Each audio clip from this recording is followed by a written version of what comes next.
In this video, we're going to examine Israel's massive attack on Hezbollah, Putin's growing desperation and what it might drive him to, and the election day conflicts that are getting more extreme by the day. So here's the understatement of the day.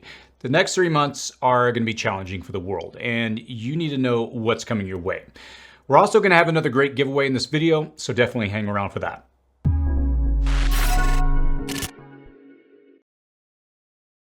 If you're new to this channel, my name is Chris, and on this channel we discuss emergency preparedness, aka prepping.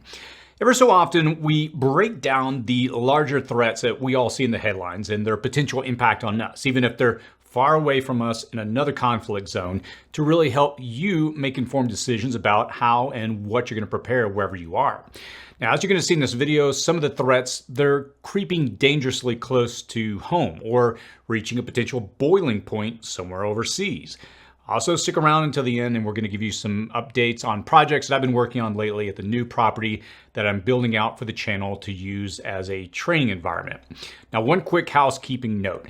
Over the next month, I've got a few different solar generator videos that I'm going to be releasing. And I'm always cautious to put these on the channel back to back because I don't want to come off as pushing products. I primarily do these reviews as, well, I enjoy these types of products. I find them very interesting in their capabilities and innovations. And I'm going to be doing an annual solar generator comparison video here, hopefully within a few days, hopefully no later than next week, showing the units that you can actually use to power your whole home. And also, I think I'm going to do a follow-up video after that covering EcoFlow's newest small unit, their new Delta 3. So again, I'm not trying to overwhelm you with these videos, but they kind of got bunched up in a tight timeline in my schedule, so I apologize in advance. All right, let's go ahead and jump into the video. Israel. Israel has always been adept at fighting two wars, a kinetic one with boots on the ground and a clandestine one where no one really knows who is involved, what the next target will be, and who is ultimately responsible. It's generally assumed that Israel was responsible for both the assassinations of a top Hamas leader in Iran and a Hezbollah leader in the penthouse apartment in Lebanon, but Israel hasn't confirmed their involvement. Now, in the 11 months since the Gaza war erupted on October 7th of 2023, Israeli airstrikes have killed more than 36 senior Hezbollah commanders in Lebanon, as well as almost 400 known fighters. But that's the kinetic war that we can see. Now, this week, the clandestine war took a massive leap forward in surgically targeting Hezbollah. Now, as this story unfolds, what we now know is that after the senior Hezbollah leader was killed, his replacement called for all fighters to get rid of their cell phones, calling them a target for Israeli forces to know their location. So Hezbollah then ordered several thousand lower-tech pager devices from a Taiwan company, and at some point that shipment appears to have been intercepted, likely by the Israeli intelligence group Mossad, and one of the batteries replaced with approximately 20 grams of explosives. Then they waited until the pagers were distributed across Iran's proxy army. Now, when they could confirm they were in use, they simultaneously remotely detonated them. And the estimated end result killed 12 and injured 2,750 others. The next day, thousands of two-way radios were simultaneously detonated, and that killed another 25 and wounded 600. And it pretty certainly involved Israeli spy agency Mossad because they first used this assassination by device method back in the 90s to kill a Hamas bomb maker referred to by the nickname of the Engineer. Now, at least according to one source, though, it may be Unit 8200, the Israeli Defense Forces intelligence unit, which is technically part of the spy agency. And the two clandestine groups likely share resources, personnel, and responsibility for the series of attacks. Now, Iran has vowed retaliation, and Hezbollah, Iran's proxy army in Lebanon, assuredly would like to counterstrike. But can they? Recent estimates of Hezbollah's strength hover around 20,000 active fighters and an additional 20,000 reservists. When it comes to tech and communication in an organization, it's a top-down approach, meaning you first put the tech in the hands of the leaders, then the commanders, and lastly, the foot soldiers, one per group or cell. So this recent tech attack impacted the organization's leadership more than anything else.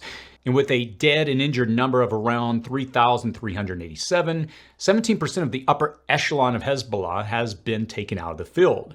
So who can give the orders on where and when to attack? And since the tech attacks, Israel has repositioned strike groups along the Lebanon border, pulling them from Gaza. And they've carried out airstrikes on Lebanon's communication systems and caused sonic booms over Beirut. Now, U.S. officials say there's no sign of an imminent invasion, but Israel could launch a smaller operation quickly. And on Wednesday, Israeli officials said that they're entering a new phase in their conflict with Hezbollah, but could avoid escalation if Hezbollah withdraws from southern Lebanon and stops missile attacks. Now, Israeli Defense Minister Gallant emphasized their goal, securing the northern border. In the U.S., Egypt, and others are pushing for a deal between Israel and Hamas to de-escalate regional tensions. And despite threats, Israel is unlikely to invade Lebanon as the situation differs from the Hamas attack last October.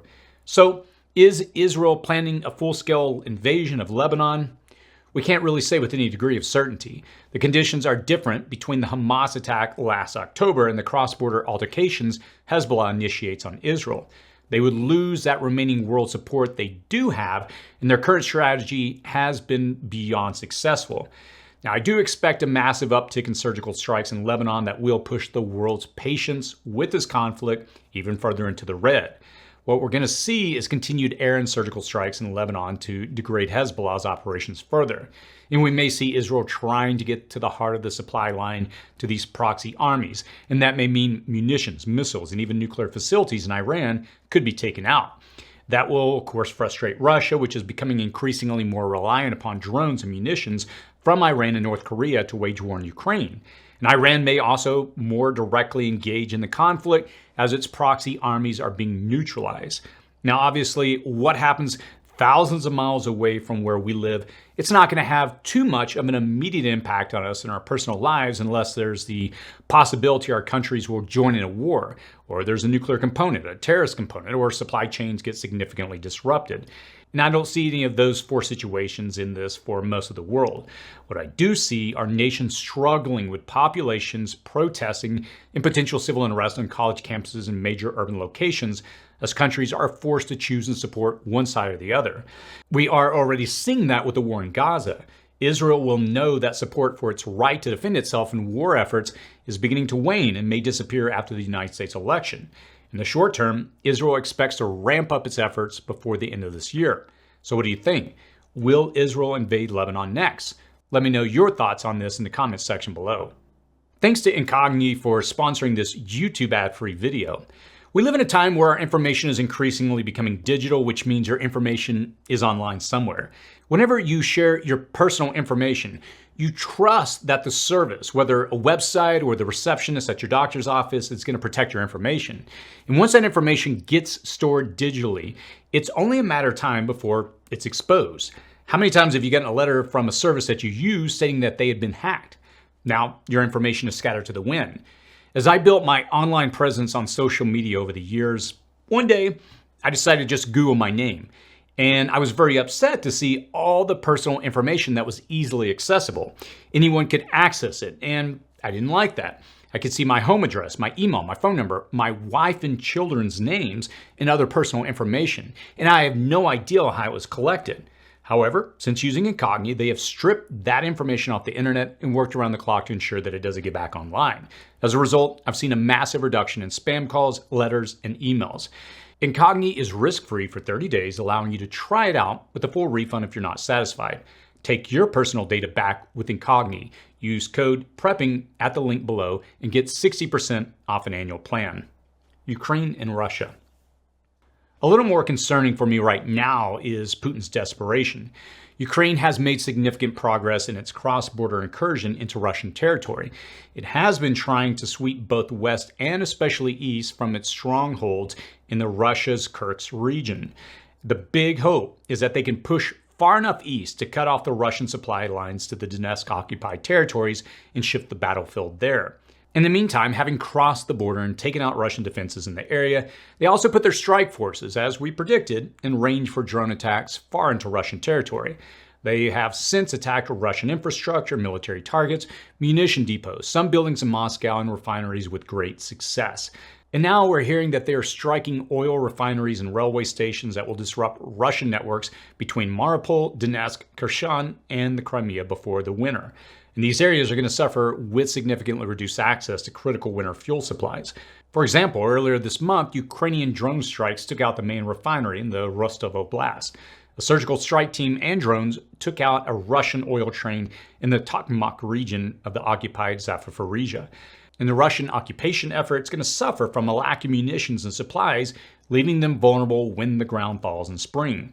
Now, the gains Ukraine has made in these areas make Putin more desperate for a win. And, to be honest, that desperation concerns me. The Russian Navy reportedly withdrew its last remaining patrol ship from occupied Crimea's Sea of Azov and far from the Black Sea Peninsula, which is a testament to the Ukrainian threat that they're facing. Now, additionally, Ukraine struck a massive Russian munitions depot 235 miles east of Moscow that was thought to house numerous missiles and 30,000 tons of munitions.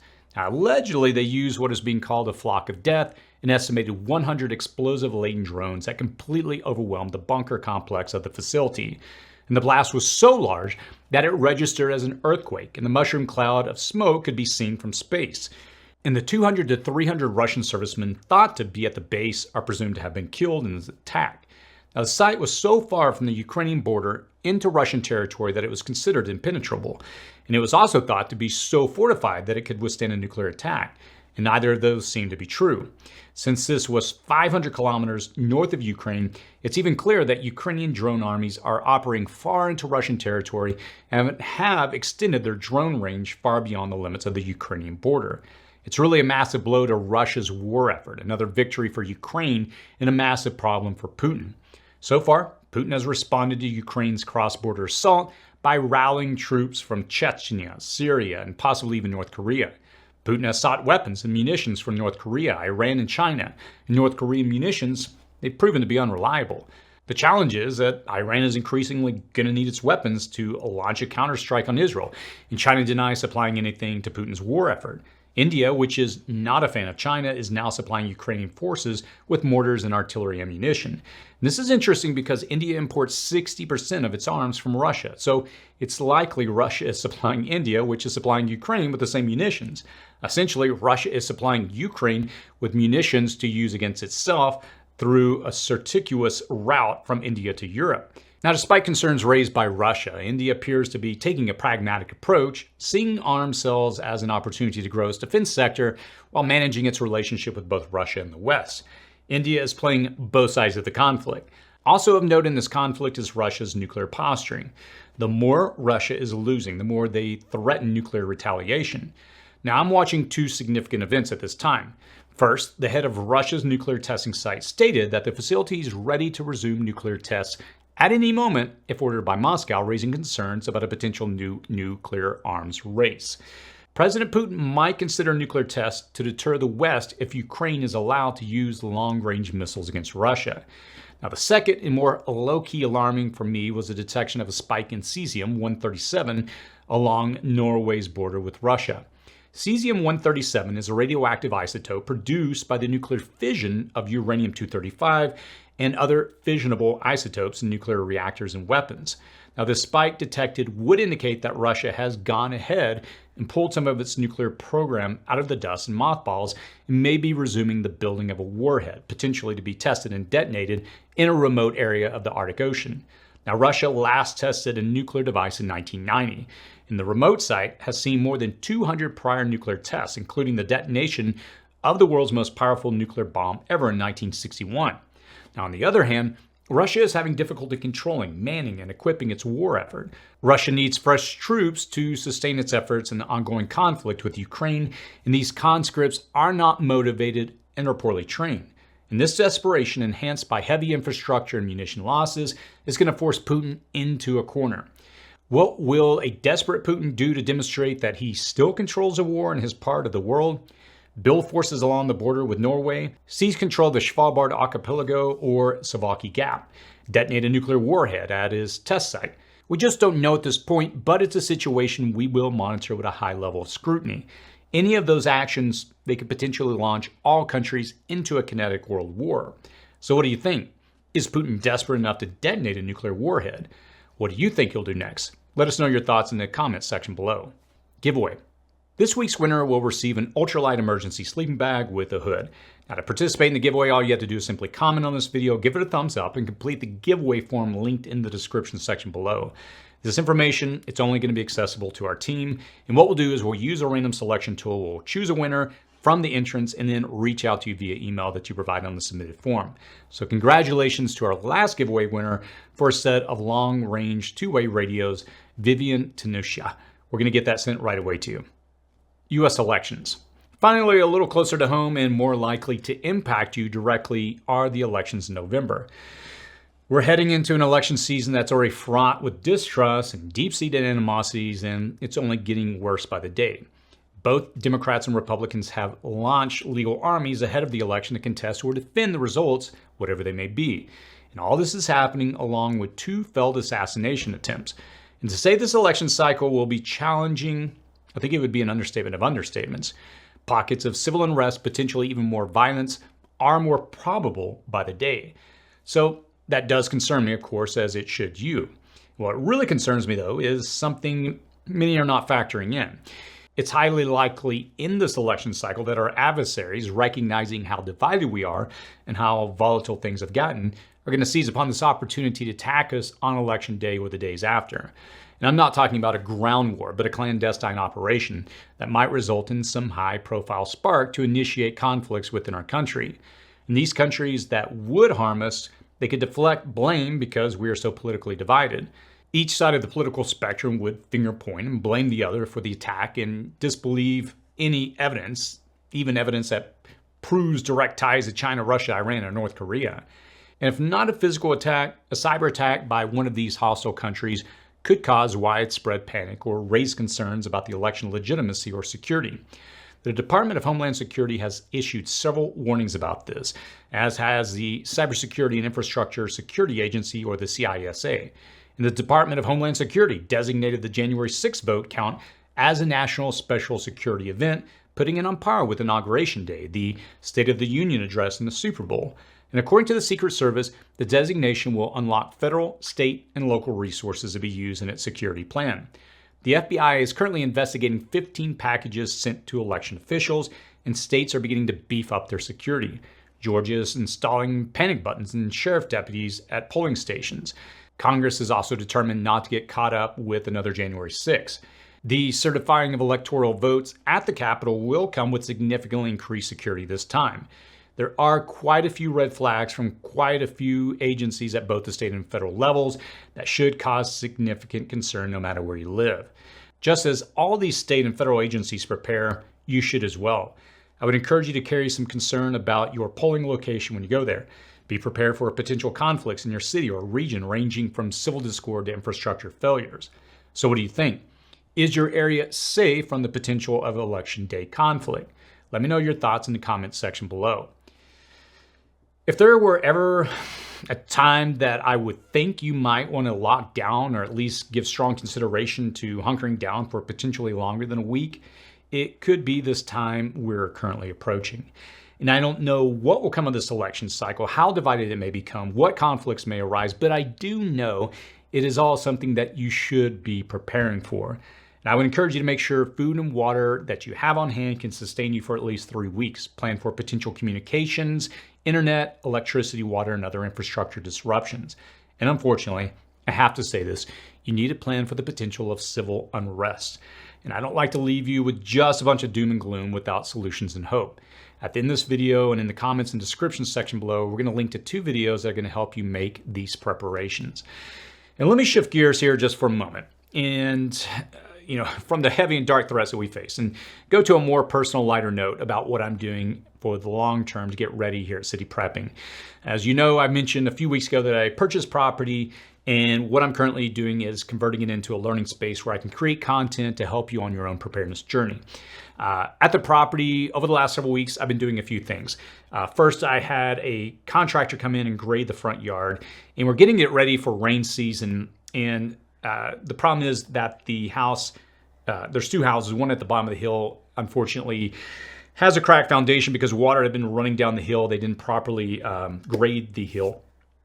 And so as a result, what we're doing is grading the hill correctly and creating or sloping the dirt away from the house. It's currently sloping toward the house, just not a good setup. So in preparation for the rain season, and then also I leveled off the front of the yard, had the front yard leveled off to use that as our main teaching environment. What I'm going to be doing is setting up a fence on that. We'll start, setting up irrigation systems, garden beds. We have so many projects: rain harvesting, bees, chickens, solar. We're going to use that small area that's about the size of an average American backyard. And what we're going to do is section that off, and we're going to use it to teach what you can actually do with that size of a space for practical self-sufficiency in a small environment. This week I've been working on a video, I mentioned this at the top of the video, comparing different solar whole home backup systems that tie into solar and can power your house. I also worked with my father-in-law. We added security bars to my windows at the property on the inside. I didn't want to put it on the outside because I didn't want to make it look like, hey, I built a fortress. What are you protecting in there, kind of thing. I want to kind of go on a kind of a gray man approach for the house, make it just look very nondescript and just like any other house from the street. I put tint on the inside of the windows, then put the bars, and we're going to put a blackout curtain over all that. So then that way, even if I have the lights on inside, no one can see the bars from the outside. Anyway, I'm just trying to approach it from the perspective of, locking that building or that, structure down, because that's where I keep a lot of my studio and other things that we're going to be building long-term over there. All right. So that's what I'm working on. Honestly, I've been over there nonstop. It's been exciting. It doesn't feel like a burden. It's something that I've been doing this for a little over, 8 years now, coming up on 9. I think I started in 2015. And I'll be honest, this is kind of a time where for the first, I don't know, I'm just saying I'm really excited for the opportunity of this property. It just opens up so many doors to do what I wanted to always do, is to teach and at a deeper level. I'll put it that way on this channel. So anyway, I'll continue every week to try to update you with what I'm working on there. As I always try to do in these videos, because again, I know everything we cover is very heavy. There's a lot of things happening in the world and here in our own country. And I always like to try to leave you with some level of encouragement. Let's identify and recognize and admit where we are. We're clearly heading into a time of uncertainty. And one of the things I've learned in life, and I'm sure you have as well if you've, as you've gone along, is you have to recognize and acknowledge is the word I'm looking for, where you are. Because it's easy to just wish that things were better. I've learned in life you got to play the cards that have been handed to you. And right now, it's very frustrating with everything happening. But I say all that because it's in these moments that, as a prepper, we realize the importance of why we do what we do. We prepare for these times of uncertainty. Will the elections this November come and go without any major issues? I would really love to believe that. I imagine there's going to be a lot of legal wrangling. There's going to be, depending on who wins, one side is not going to be happy. And what that translates into, I don't know. But my best advice I could give you at this time is, as I stated earlier, prepare to at least stay in place for a short period of time, especially if you live in a very urban environment where there's, a high density population. You may or may not want to go into certain areas because, again, where people are going to be, where their head's at, I don't know. I've learned in self-defense, the best self-defense is just not to get into the conflict to begin with, to keep your situational awareness on point. And the best thing to do is avoid places where there's going to be conflicts. Again, my encouragement is to at least be in a position where you can stay as long as you can at home. Now, does that mean something horrific is going to happen? I don't think so. But again, I've been doing this on this channel for years, and it's the last election season. It was definitely, people were pretty concerned. And I would say, I don't know if you agree or disagree, but I feel what we're heading into right now is there's much more on the line in the sense of where people are at. There's just such a deeper division within our country, I feel, even more than 4 years ago. So all that to say, continue to do what you can, like we've always encouraged in this channel, on this platform, is build with your neighbors, build with your family, build community. Because I think in these hard times that we'll go through, you'll learn to lean even more on those people. I'm going to link to 2 videos here on the side of the screen. And as I said, I'll drop links in the comments and description section below again to these videos. The first is 3 months is all you need as a prepper, and the second is 7 steps for emergency water preparation. With just those 2, you can build out what you need, a strong foundation to help you through these next few months, no matter what it throws at us. Again, I would encourage you to check those out. As always, stay safe out there.